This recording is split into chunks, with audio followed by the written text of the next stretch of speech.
Bitcoin అనేది ఒక digital currency. అంటే ఇది ఒక ఇంటర్నెట్ మనీ. ఇది కాయిన్ రూపంలో, నోట్ల రూపంలో ఉండదు. దీనిని తాకలేం, చూడలేం.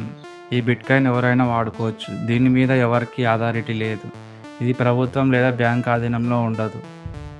2008లో బిట్‌కాయిన్‌ను a peer to peer electronic cash system అనే ఒక పేపర్‌ను సతోషి నాకమోటో అనే పేరుతో విడుదల చేశాడు. 2009లో బిట్‌కాయిన్ నెట్వర్క్ను ప్రారంభించి మైనింగ్ చేశాడు. ఇప్పటి వరకు అసలు ఎవరు ఈ సతోషి అని స్పష్టంగా తెలియదు. మైనింగ్ అంటే కంప్యూటర్ను ఉపయోగించి బిట్‌కాయిన్ నెట్వర్క్లోని లావాదేవీలను ధృవీకరిస్తారు. దీంతో వారికి బహుమతిగా బిట్‌కాయిన్లు లభిస్తాయి. ఉదాహరణకు క్రిప్టో ఎక్స్చేంజ్ వెబ్సైట్ల ద్వారా వీటిని కొనుగోలు చేయవచ్చు. రైజ్రిక్స్, కాయిన్డిసిఎక్స్, బినాన్స్, కాయిన్బేస్ వంటివి. సతోషి నాకమోటో ఎక్కడివాడో తెలియదు, కానీ జపాన్ వాడు అని ఊహ. ఈమెయిల్లో పోస్టులు ఇంగ్లీష్లో ఉండటం వల్ల అక్కడి వాడై ఉండవచ్చు. బిట్‌కాయిన్ అంటే 100 మిలియన్స్ అని అర్థం.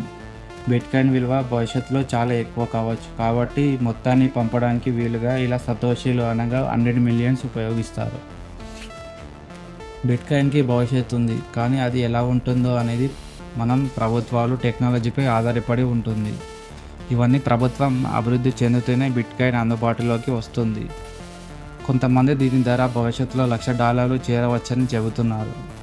ఇది నిబంధనలు, మార్కెట్ పరిస్థితులపై ఆధారపడి ఉంటుంది. ఇండియాలో గవర్నమెంట్ బిట్‌కాయిన్ను చెల్లింపుగా గుర్తించలేదు. అయితే దీనిపై 30% ట్యాక్స్ విధిస్తుంది. ఇది ఫ్యూచర్లో సెంట్రల్ బ్యాంక్ డిజిటల్ కరెన్సీకి అవకాశం ఉంది.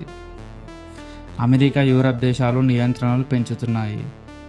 భవిష్యత్తులో డిజిటల్ చెల్లింపులు జరుపుకోవడానికి, అంటే షాపింగ్ బిల్లులకు, సర్వీసులకు బిట్‌కాయిన్ ద్వారా చెల్లింపులు జరుగుతాయి.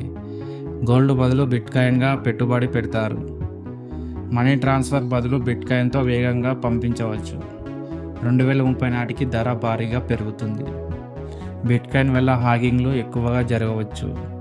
అందుకోసం ఎక్స్చేంజర్స్ సురక్షితంగా ఉండాలి. ధరల పెరుగుదల వల్ల పెట్టుబడిదారులకు రిస్క్ ఉంటుంది. పాస్వర్డ్ మర్చిపోతే బిట్‌కాయిన్ని తిరిగి పొందలేము.